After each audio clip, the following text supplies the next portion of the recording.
Coping with inflation and a currency in free fall has made life tough. People have sunk into poverty since the economy began to collapse 2 years ago.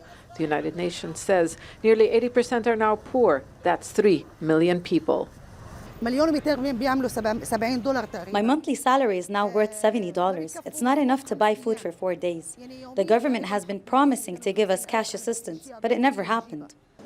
The humanitarian community has stepped in to provide vital support in a country made nearly bankrupt by decades of corruption and mismanagement. United Nations statistics tell the story of growing hardships, like 1 million people in urgent need of aid, including food. For the first time ever in the history of Lebanon, you have 36% of extreme poverty. You know, extreme poverty is not anything. It's really something that never happened, never ever happened in Lebanon before. It's not only Lebanese who have been affected by the economic crisis. The living conditions of 850,000 Syrians registered as refugees by the UN are rapidly deteriorating.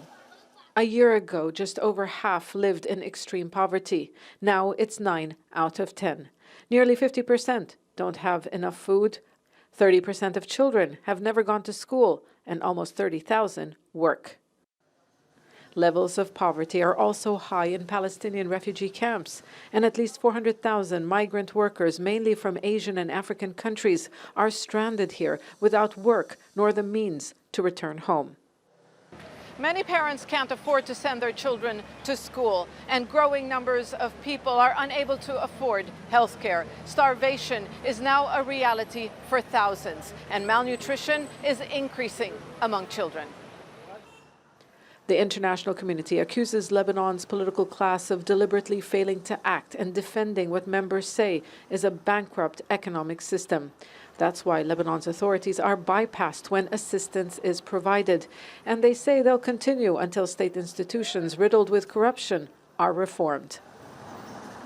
Most of the support that we are going to provide through the ERP is also going to be direct to the population. But many say this help is not a long-term answer, and emergency aid is not the economic recovery plan Lebanon needs. That will depend on its leaders letting go of a system they have benefited from for so long. Zeina, Khodr, Jazeera, Beirut.